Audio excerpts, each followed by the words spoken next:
CAA विरोधियों के दिल में योगी ने भर दिया खौफ। अब वक्फ कानून के विरोधियों में दिखा योगी का खौफ। मौलाना भी करने लगे अपील, सड़क पर मत उतर जाना।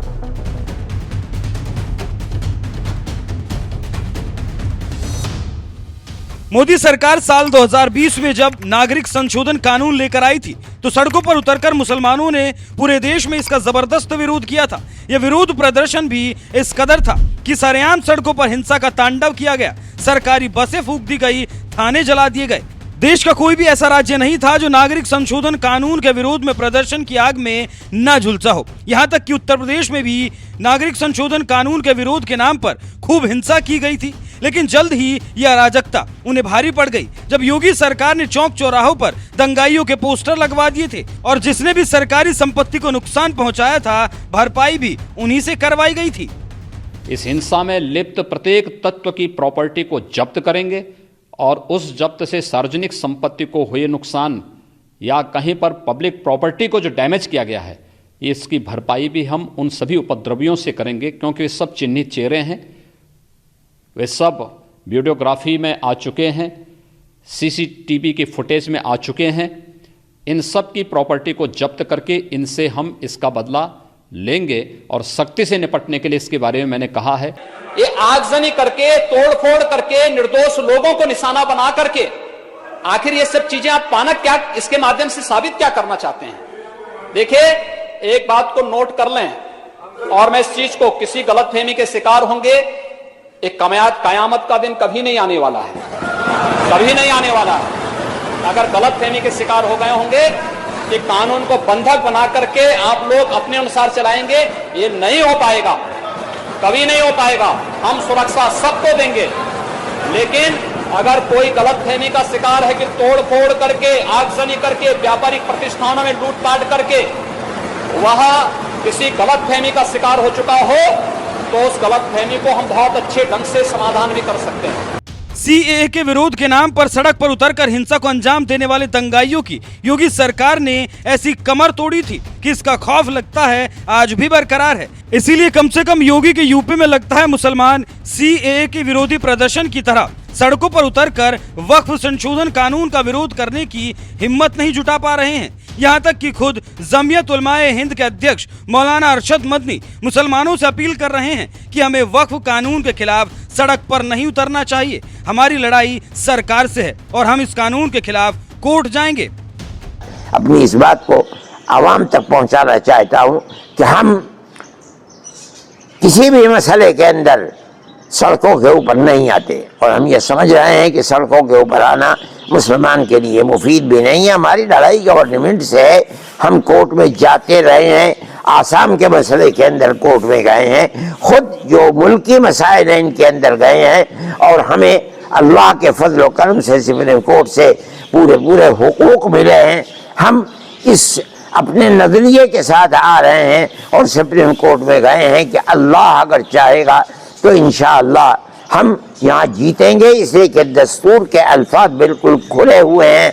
हम इस दस्तूर के साथ आएंगे, इन दफात के साथ आएंगे तो इंशाअल्लाह हम कामयाब होंगे। हमारे पास कोई ताकत ऐसी नहीं है कि हम इसको सड़कों के ऊपर लेकर के आए। नाम जमीयत उलमा हिंद इसको इस हैसियत से देखती है, लेकिन कानूनी एतबार से हमें कोर्ट का रुख करना चाहिए। हम आज कोर्ट के अंदर चले गए। अखिलेश यादव, राहुल गांधी, उद्धव ठाकरे, लालू यादव, केजरीवाल जैसे तमाम विपक्षी नेताओं की पार्टियों ने संसद में वक्फ बिल का भारी विरोध किया था, जिसके लिए मौलाना अरशद मदनी ने विपक्षी पार्टियों को धन्यवाद भी दिया। हमें इस चीज से बड़ी खुशी है कि अपोजिशन ने बहुत खुलकर हमारा साथ दिया है और खास तरीके पर कांग्रेस ने, जिसने दर हकीकत इस दस्तूर को बनाने के अंदर बुनियादी किरदार हमारे साथ मिलकर बनाया है।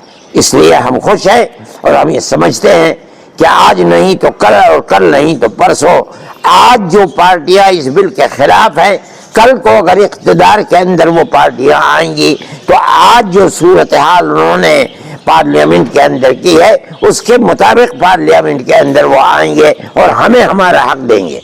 पीएम मोदी की वजह से साल 2014 से विपक्ष देश की सत्ता से बाहर है, लेकिन इसके बावजूद मौलाना मदनी को ये उम्मीद है जिन विपक्षी पार्टियों ने आज वक्फ संशोधन बिल का विरोध किया, वो जब देश की सत्ता में आएंगी तो वक्फ संशोधन कानून को खत्म कर देंगी। अब मोदी, अमित शाह और योगी आदित्यनाथ जैसे धाकड़ नेताओं के होते हुए मौलाना मदनी की ये इच्छा कब तक पूरी होती है ये तो फिलहाल वक्त बताएगा, लेकिन इतना जरूर है कि गृह मंत्री अमित शाह ने डंकी की चोट पर सदन में दहाड़ते हुए ऐलान कर दिया था कि सदन से पास हुआ कानून सबको मानना ही पड़ेगा।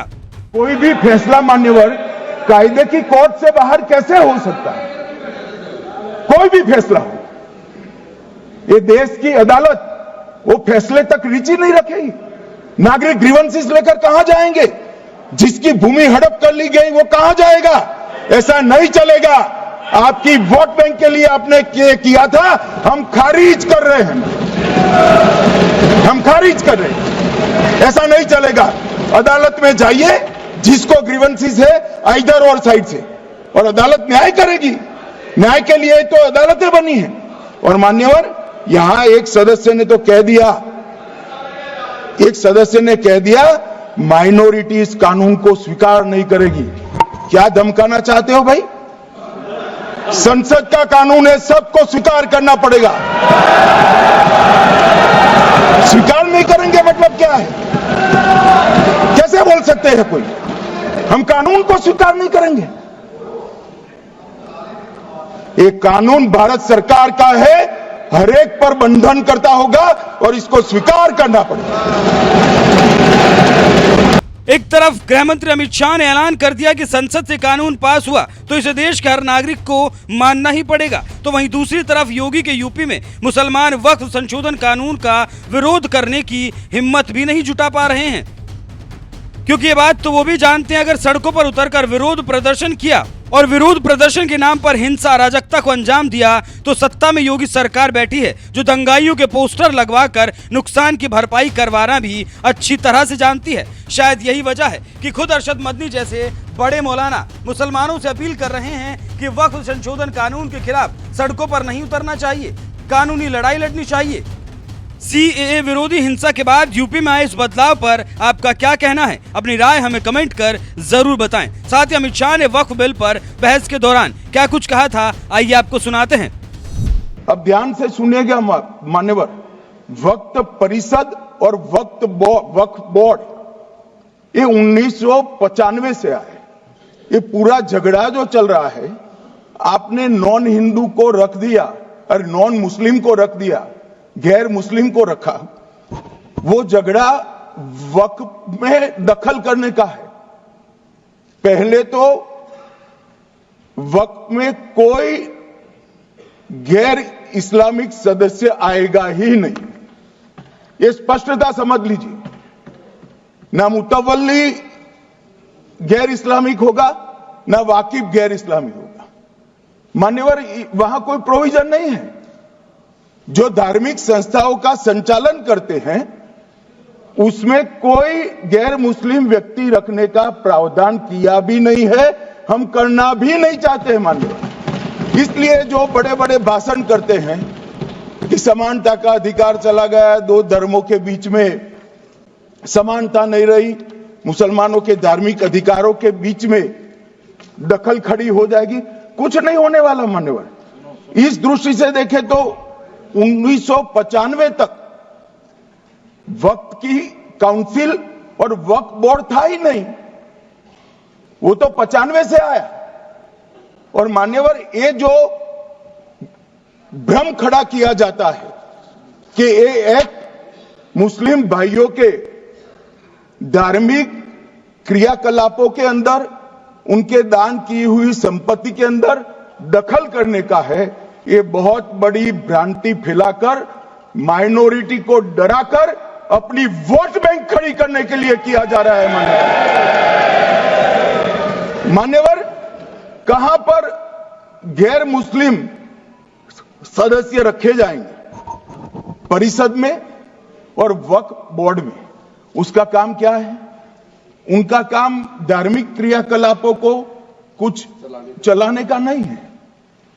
वो शुद्ध रूप से वक्फ का जो कानून, दान के लिए किसी ने दी हुई संपत्ति उसका एडमिनिस्ट्रेशन अच्छे से चल रहा है नहीं चल रहा है, कानून के हिसाब से चल रहा है नहीं चल रहा है, या तो दान जिस चीज के लिए दिया गया, इस्लाम धर्म के लिए दिया गया, गरीबों के भोजन के लिए दिया गया, गरीबों के उद्धार के लिए, वो उद्देश्य के लिए इसका उपयोग हो रहा है नहीं हो रहा है, इसका नियमन करने का काम है मान्यवर। अब मैं इसको मान्यवर बाकी सारे धर्मों के साथ कंपैरिजन करते हैं और कहते हैं दखल किया है, मैं उसको स्पष्ट करना चाहता हूं। मान्यवर वक्फ जो है वो हमारे यहां ट्रस्ट एक्ट है, इसमें ट्रस्ट है, तो ट्रस्ट के अंदर जो ट्रस्ट को बनाते हैं वो ट्रस्टी होते हैं और एक मैनेजिंग ट्रस्टी होते हैं। वक्फ में वाकिफ होता है, वक्फ होता है और मुतवल्ली होता है, ये सारे इस्लाम के अनुयायी हैं। अरे भाई आप कह रहे हो, हम तो कह रहे हैं क्योंकि इसका वक्फ शब्द ही इस्लाम से आया है, इसलिए हम कह रहे हैं कि वक्फ वो ही कर सकता है जो इस्लाम का अनुयायी हो।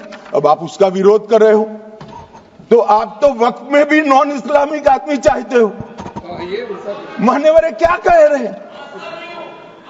हम इसलिए कह रहे हैं कि वक्फ वो ही कर सकता है जो प्रैक्टिसिंग इस्लाम को प्रैक्टिस करता होगा, क्योंकि मान्यवर इसकी उत्पत्ति ही इस्लाम के सिद्धांतों से हुई। अब मान्यवर वक्फ धार्मिक हुआ, वक्फ बोर्ड नहीं हुआ, वक्फ परिषद भी नहीं हुई। अरे सुनो भाई, मान्यवर ट्रस्ट के अंदर ट्रस्टी जो होते हैं, जो चर्च होगा तो क्रिश्चियन होंगे, पारसी भी होंगे, पारसी के लिए वो ट्रस्ट होगा, तो हिंदू होगा तो हिंदू के लिए। अब चैरिटी कमिश्नर हम कहेंगे कि भाई मुस्लिम क्यों आया? मुझे बताओ, चैरिटी कमिश्नर एक्ट में मुसलमान चैरिटी कमिश्नर बन सकता है या नहीं बन सकता है? उसको ट्रस्ट नहीं चलाना है, उसको चैरिटी के कानून के हिसाब से वो ट्रस्ट चले, उसकी देखरेख करनी है। ये धार्मिक नहीं है, ये धर्म का काम नहीं है मान्यवर, ये एडमिनिस्ट्रेटिव वर्क है। और इसलिए तो फिर चैरिटी कमिश्नर हिंदू होगा तो वो क्रिश्चियनों के ट्रस्ट का कैसे देखरेख करेगा?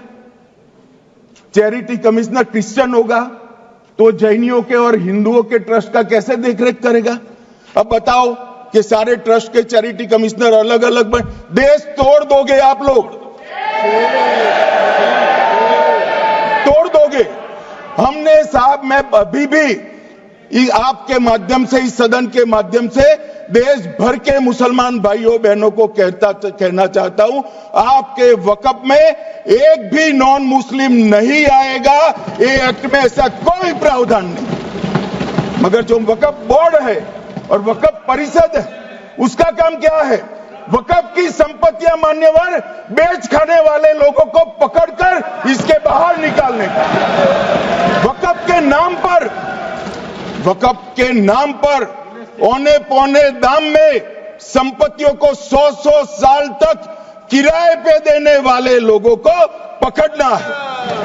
वक्फ का जो पैसा होता है, इनकम जो गिरती जा रही है, जिसके माध्यम से माइनॉरिटी का विकास करना है, माइनॉरिटी को आगे बढ़ाना है, इस्लाम धर्म की सारी धार्मिक संस्थाओं को पुख्ता करना है, ये पैसा जो चोरी होता है ना, उसको पकड़ने का काम वक्फ बोर्ड, वक्फ परिषद करे। और मान्यवर वो चाहते हैं कि इनके राज में जो मिलीभगत चली वो चलती रहे, ये नहीं चलेगी, ये नहीं चलेगी।